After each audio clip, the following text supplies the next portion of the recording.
I did this against everybody else's opinions. Everyone said, Avery, you're not going to be a professional runner. And I said, yes, I am.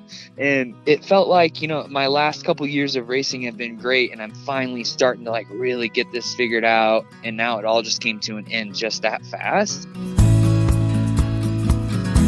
This is the Adventure Sports Podcast, where we hear stories of adventure from every corner of the planet. We interview all sorts of folks who are using their sport to explore the world around them and give you the inspiration you need to get out there and have some fun.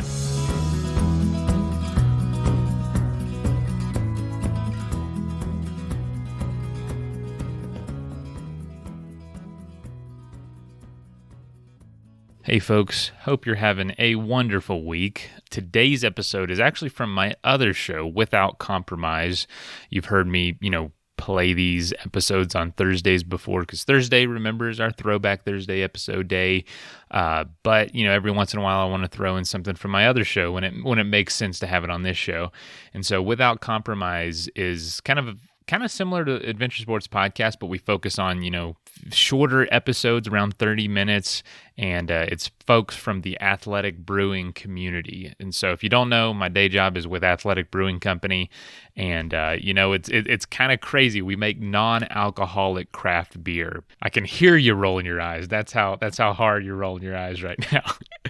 But trust me when I say it's an incredible product. We've had so many people from this show say, oh my gosh, I'm so glad you introduced me to athletic brewing, because now I have a way to cut back on my alcohol intake. And the reason we make non-alcoholic craft beer is because there's so many reasons folks are wanting to cut back on alcohol. But as you know, in the outdoor industry, in the adventure industry, beer is everywhere. Beer is with everything. If you ever go to Outdoor Retailer, the big trade show, it's like every hour is happy hour. Every hour of the day, it's kind of wild how much you can end up drinking there. So it's wonderful in times like that, or if you're training or if you're a parent, to have a non-alcoholic craft beer that is really good. So anyone listening to the show, if you want to, send me a message or something, send me an email, mason@adventuresportspodcast.com. I'll send you a discount code, let you try it, because it's sweeping the world right now, but definitely the nation. And it's kind of cool because y'all know me, I'm totally up for a challenge. And so, working in an industry that is so new, so perplexing to so many people is exciting, because that's what we talk about here all day on the Adventure Sports Podcast anyway, doing things outside the box, doing things differently, and not being afraid to chase essentially a crazy idea. So I love doing that for my day job as well. And I encourage you to check out that show, Without Compromise. We've had a lot of very interesting guests, and it is very similar to this show, just really shorter. That's the only difference. And so for some of us, maybe that makes more sense on if your commute's 20, 30 minutes, you can knock out a whole episode and not have to pick up where you left off. So I encourage you to check it out. I encourage you to give Athletic Brewing a shot. This sounds like one big ad, but it really isn't. I'm just excited about what we're doing, and it's really fun to constantly be thinking outside the box. And this show has just been such a great conduit in my life to do that, and I hope it has in yours too. So I hope you enjoy this episode with Avery Collins. He's an ultra runner. He does some crazy stuff. He wins huge races like the Georgia Death Race. Nolan's 14 is a route here in Colorado that he's going to be attempting to get the fastest known time on this summer. And his story, took a really hard turn at one time. So I hope that encourages you as well, because we're all probably looking to make changes these days. So enjoy.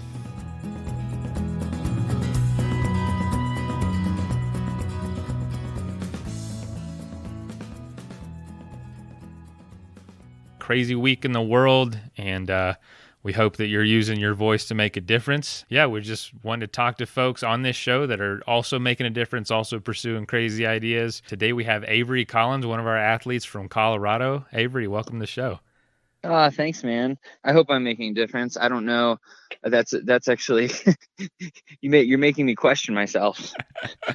Well, man, that's where it starts. No, you're making a difference, man. You're pushing boundaries. You're doing things just like we are here. And dude, so you're in Colorado, but I honestly, when I researched you, you were kind of in a different spot each time. Where is home for you now? And what is your home base? Yeah, we're in my girlfriend Sabrina and I live in Silverton, Colorado in the San Juans. Yeah, in the last few years we've bounced from Steamboat Springs to Breckenridge to living out of a camper in Buena Vista, Ouray, Leadville. But home base now is in Silverton. Hey man, Silverton's kind of out there. Like, what made you choose that area?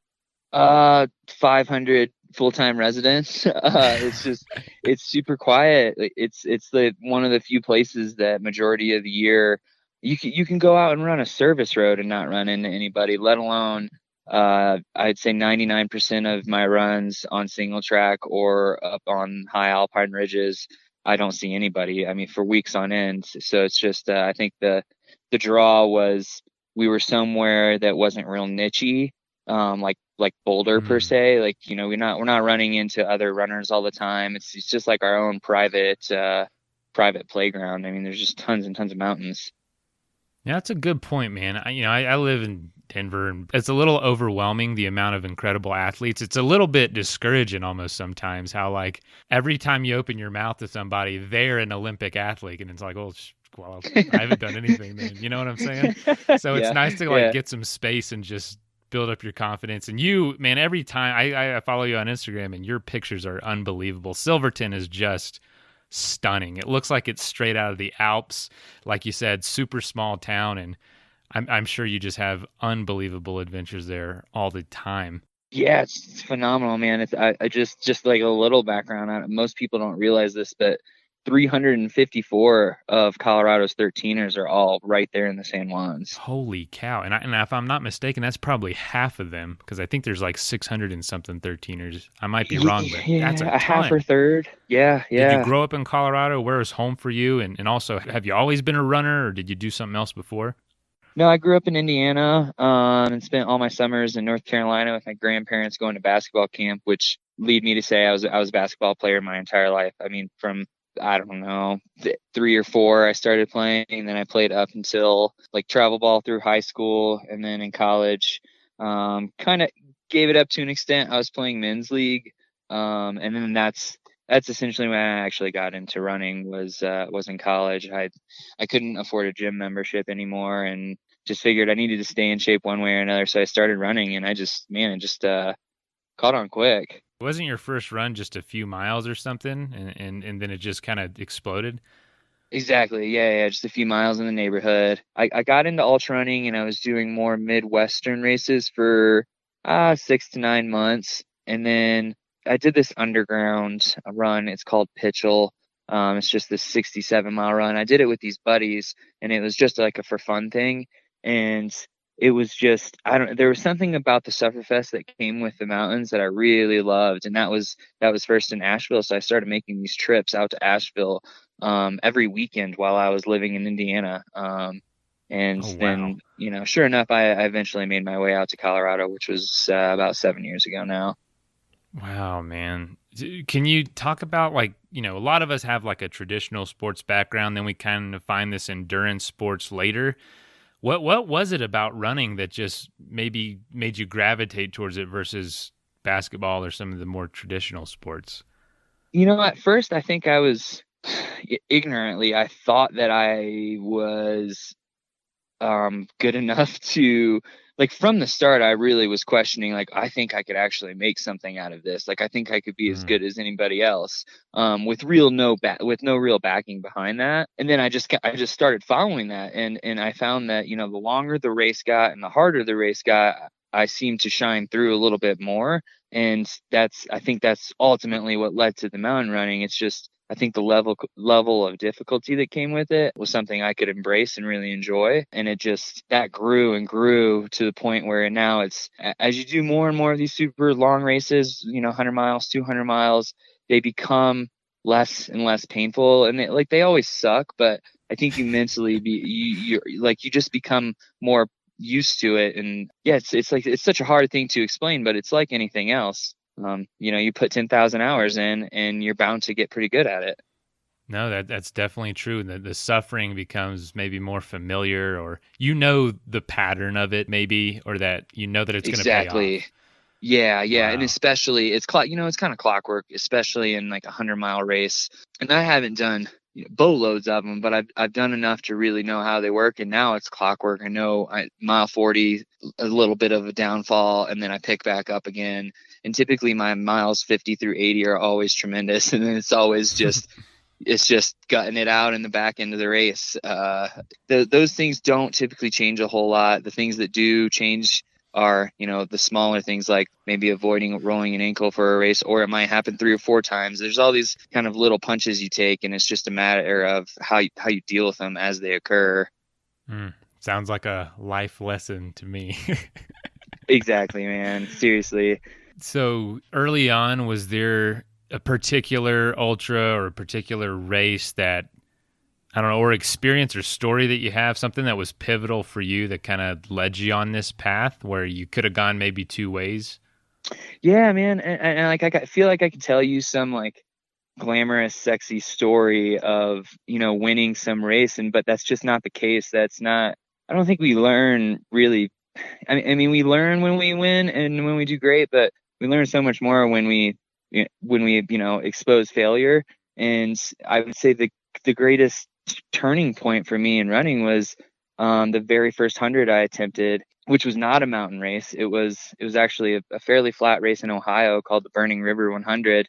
And I went into it thinking that my training was going to cut it, and almost knowing that it wasn't enough, but I was going to rely on athleticism to get the job done. And it didn't work that way. And I was getting passed left and right and ended up dropping at mile 70. And from that day on, my training changed significantly. I realized that like this wasn't something that was just going to get handed to me. And if I really wanted it, I couldn't solely rely on athleticism. So you didn't finish. Wow. I feel like that could be pretty crushing, especially the first one to say, like, why the hell am I doing this? You know what I mean? Yeah. That was September, October of 2013. And then I believe the next summer was my first 100-mile finish, and that was the Fat Dog 120 in British Columbia. And that was actually a pretty big mountain race. Wow. What was that feeling like to finish after not? Yeah, it was amazing, man. I mean, I think what was most amazing was seeing how much my training had paid off. I really worked hard that entire summer, and that was actually the summer I moved out to Colorado, and I was working 2 or 3 jobs at a time. And like majority of my runs would be 8, 9 o'clock at night, and then I'd run till midnight with my roommate and real good friend Devin. We just did, that was it. It was work and run, period. And it was super eye-opening because the race itself did I have low points? Absolutely. But overall, it was nothing like that flat race I did in Ohio. It was very, very clear that if you're willing to put the work in, it's going to pay off. I mean, everybody says it, but that was, for me, it was very real. And if I'm not mistaken, you placed in that race, correct? Yeah, I finished 3rd. Wow, man. And then full circle, I ran that race again just this past summer. And you won. Yeah. It was a lot longer race too. This year, it ran about 135 miles for me this year. And that was just due to a slight course change. They added a couple more mountains, and then I also ran off course for about 5 miles. But it was, I had just last summer come off of an injury. So to be able to do that was, oh man, it was pretty amazing. I had a pretty rough winter leading up to that race. So to not only be able to finish, but then also be able to say, like, look, 6 years ago, I ran this race 9 hours slower and the race was shorter. And you won. Like, that's pretty incredible. So you mentioned an injury, and I heard someone mention something about that, but I couldn't get a lot of information. What was that? Like, do you mind explaining what happened? I don't know sure. if it's off limits. Please, if it is, don't worry about it. But like, what was that like to get through? How did you process that? Because a lot of people are going to face that at some point. Yeah, and it wasn't a very basic injury, which was definitely the biggest bummer. It wasn't like a simple, because I've had hamstring problems in the past, like things that you can work through via stretching, functional strength, seeing a PT every once in a while. But so what happened was my girlfriend and I got into an accident. We were hit by a semi truck at about 65 miles an hour, and we were at a standstill. Oh my God.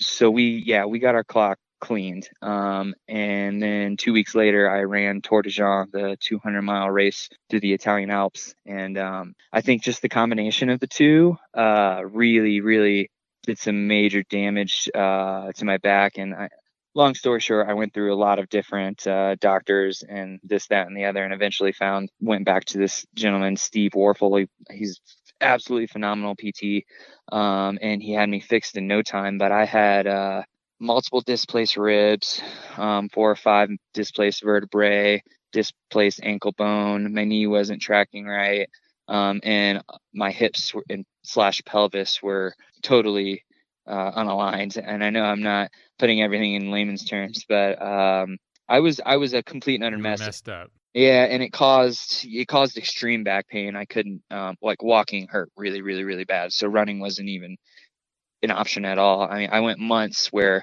once every 8 to 10 days I'd go out and try to run just a mile, and I couldn't do it. And I started seeing Steve, and everything turned around pretty quick. He was a huge help, and now I try to stay on top of all that stuff with functional strength and lots of yoga, because the back, unfortunately, it's not perfect. It's something I still have to work with daily. And honestly, I think the back injury was something of a I don't know. It was a blessing per se, because I was into snowboarding at the time, and for whatever reason, snowboarding didn't seem to hurt on my back, which was shocking. But it really drugged me into getting into snowboarding much more and more like mountaineering style. So I started doing a lot of vertical per week, climbing on my split board up the mountain in Steamboat. And then I slowly eased my way a couple winters ago into backcountry. And then this past winter, I, really went in full tilt in the San Juans and got a good group of friends behind me, and ended up doing about 80 days in the backcountry, and 50 of those days I summited a peak. So it brought me into a sport that I found that I don't like it as much as trail running, but it's incredibly close, and it allows me to actually recover and kind of just switch gears through the winter and mentally just get over the exhaustion that you go through training all summer long. That's really interesting. You mentioned that. I've talked to a lot of athletes that are really well known for something, and you talk to them how they got into that sport, and it was because an injury forced them to try that sport. And then they ended up loving it. Not in your case, but a lot of people find an even deeper passion for something else.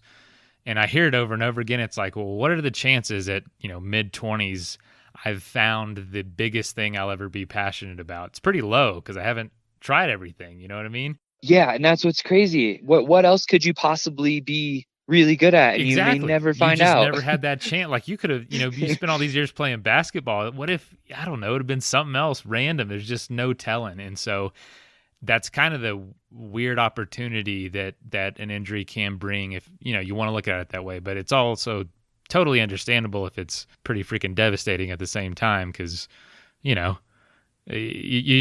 love things, and so when you can't do it, it's pretty crushing. So, man, you've mentioned not being able to run a mile. I mean, how hard was that for you? The hardest thing was I was genuinely questioning my decision making for the last 7 years, and it was incredibly difficult. And I had super, super meltdowns and breakdowns. And luckily Sabrina was there and helped big time, because I'm going on 6 months no running, and I just dedicated the last 7 years of my life to this. I dropped out of school for this, and I did this against everybody else's opinions. At the end of the day, everyone said, Avery, you're not going to be a professional runner. And I said, yes, I am. And, I was questioning all that stuff. And did I really reach? It felt like, my last couple of years of racing have been great, and I'm finally starting to really get this figured out and being able to go overseas and race. And now it all just came to an end just that fast. And, obviously, luckily, it worked out. And in the grand scheme of things, obviously 6 months isn't a very long time, but in that moment, it just felt like it was never going to end. Avery, that's really inspiring to chase something so hard, and then to have it taken away right when you feel like you're making it. It feels so unfair, Yeah. I'm sure you felt that, but what would you say were maybe some of the bigger motivators or biggest things that kept you focused? Because that's a lot you're going up against at that point. I started being, I guess, realistic with myself. And at the end of the day, I was thinking, I'm an athlete. Like that's just what I do. And I started looking at, I was going to get a gravel bike. I already had been cycling and had a road bike and mountain bike. And I've, started seeing how the gravel bike scene started erupting, and it kind of reminded me of trail running. And I'm not a very good mountain biker. And I just started really looking into gravel bike races, and I was getting really close to, I was actually working with a buddy through a company called Y Cycles, and was going to get a hookup on a bike through them. And like, I was really about to become a cyclist. I mean, it was just like, I was thinking like, I don't want to go back to work, so I guess I better get good at something else. That's awesome, man. And that's honestly an awesome area for that too. I hate to just dwell on this so long, but it just seems so pivotal.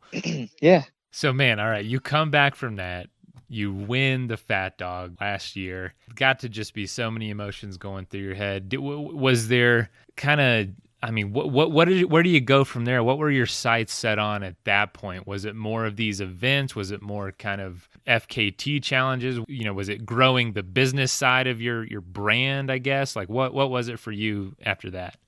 Well, going into the summer, my main focus was actually supposed to be Grand Raid Diagonal de Fou on Reunion Island. It's actually the biggest field size race in the world.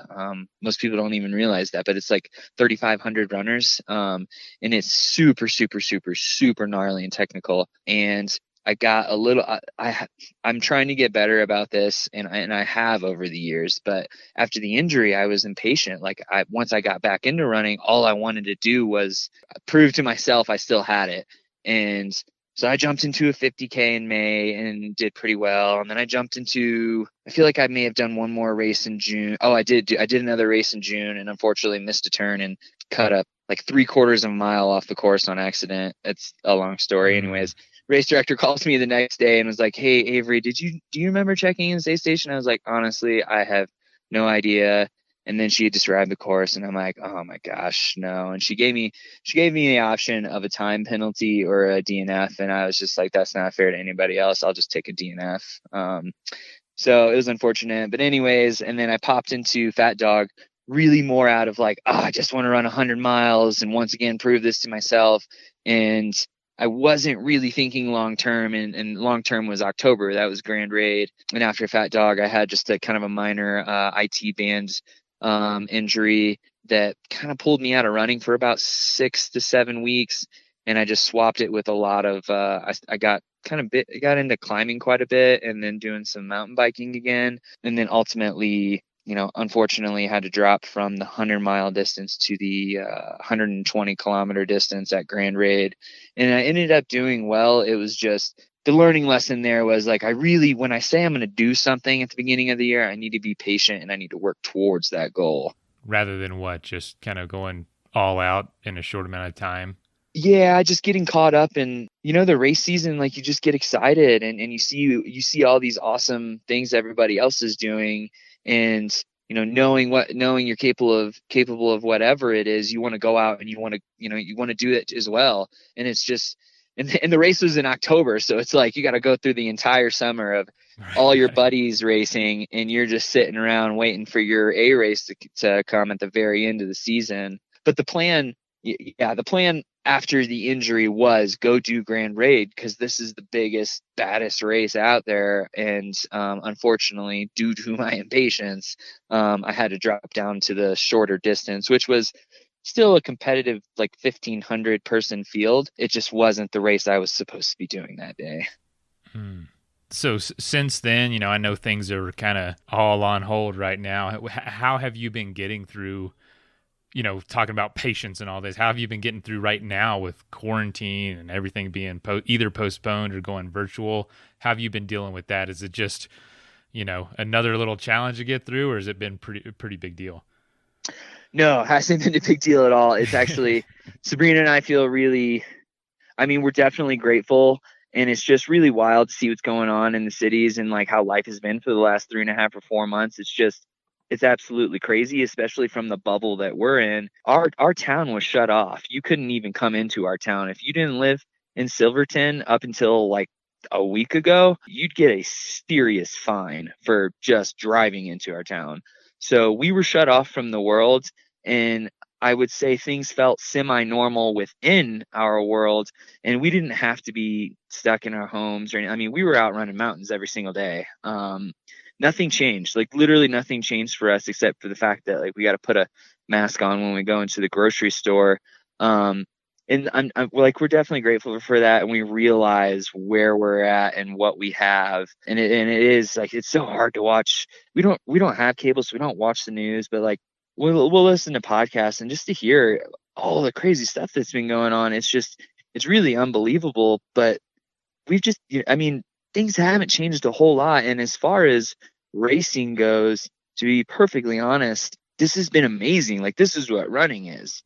Racing is not running. And my buddy Devin and I were talking about this a week ago when I was out visiting him to do some running. And it was like, I don't understand. I personally can't understand people just being so caught up that they need to do races, and like if their identity is wrapped around doing racing, and like that's not run. Like think about what you did the very first time you went for a run.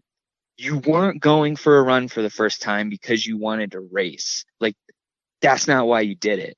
And that's been the best part about our spring and beginning of summer so far is like, we don't have to do any racing. Like, I'm just going out and bagging peaks every day because that's what I like to do.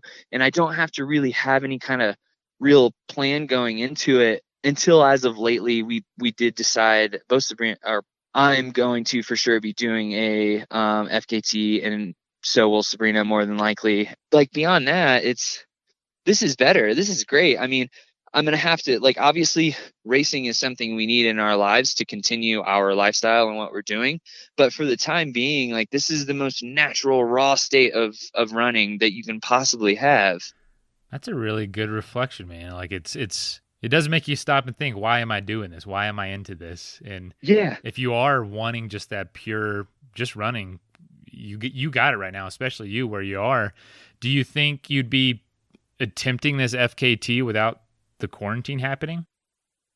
No, and that's what's so great about it. It's an FKT that I've been wanting to do for about 4 or 5 years now, but I've never been able to do it because I mean racing kind of takes priority, especially when it comes to maintaining sponsorships and so on and so forth. And that's where the credit comes from, is the racing. And now that there isn't that, now I get to do something I've always wanted to do, just haven't had time for it because it's such a big obligation.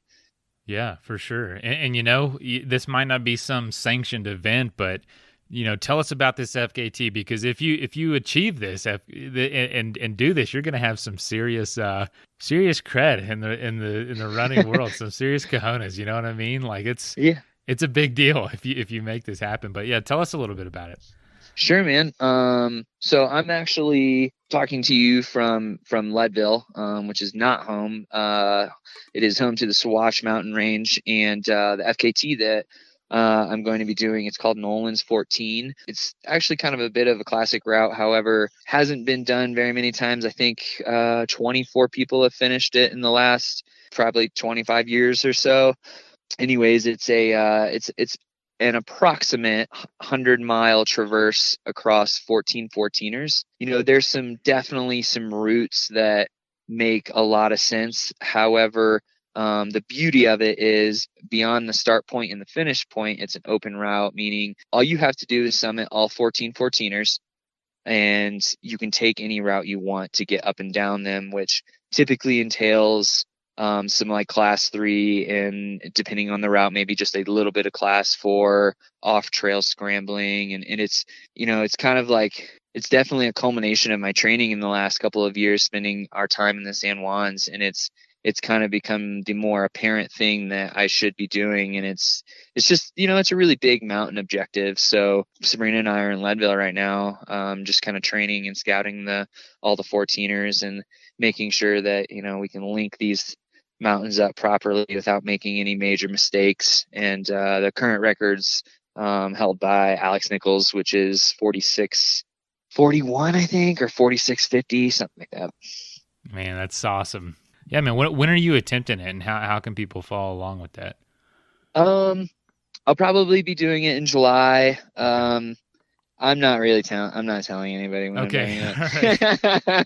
it. I'm just not telling anyone. Because I this mean, has the got to people. be something that other people are planning too. You know what I'm saying? So. Yeah, for sure.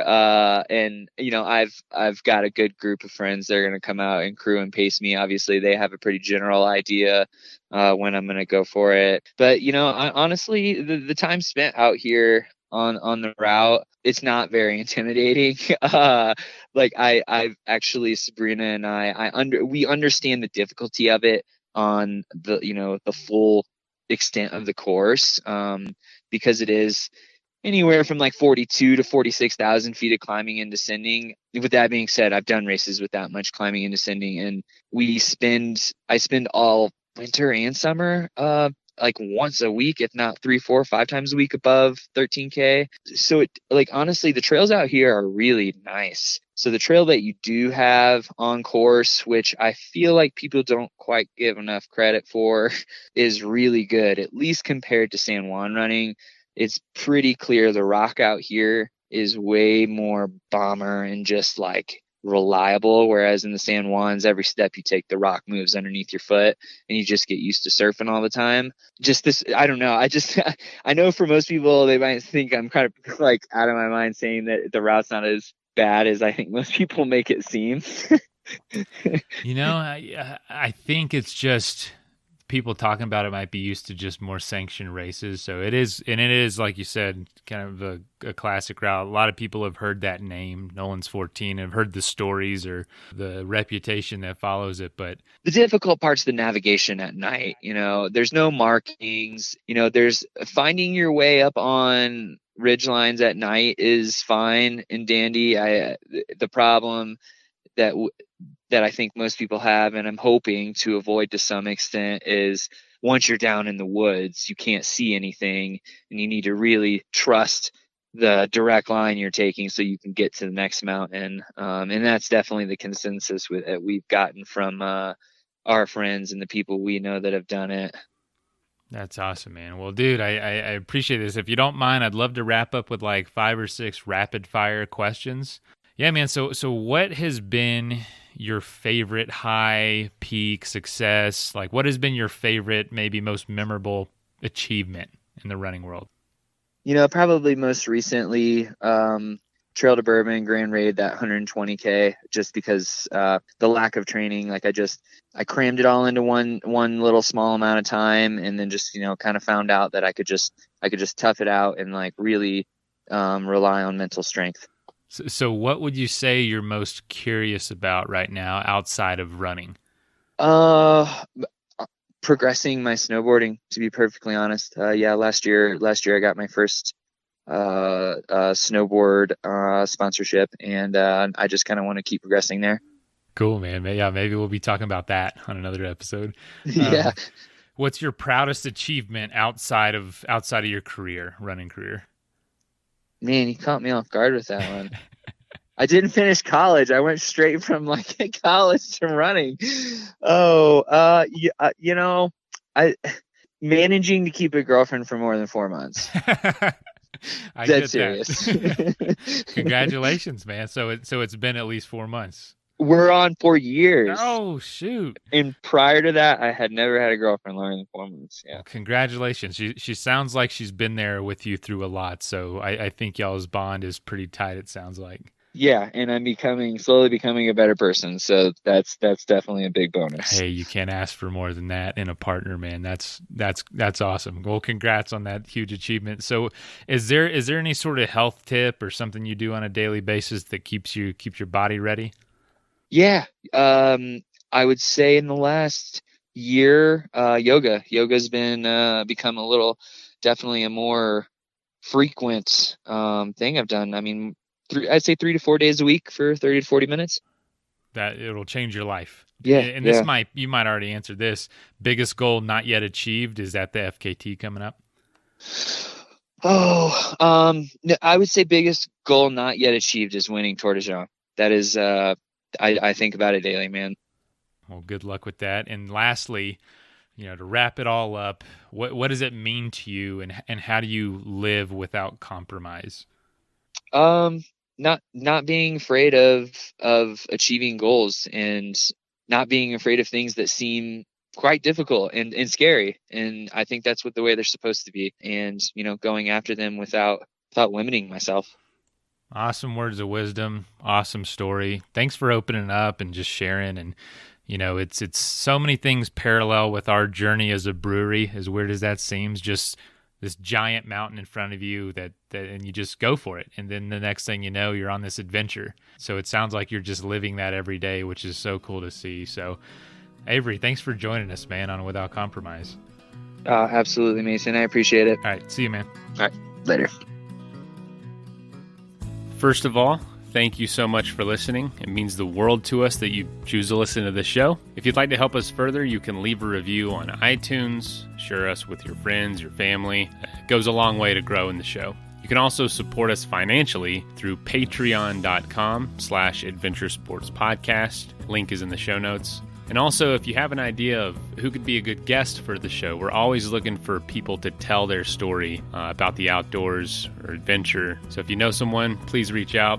Email us at info@adventuresportspodcast.com. And until then, get out there and have some fun.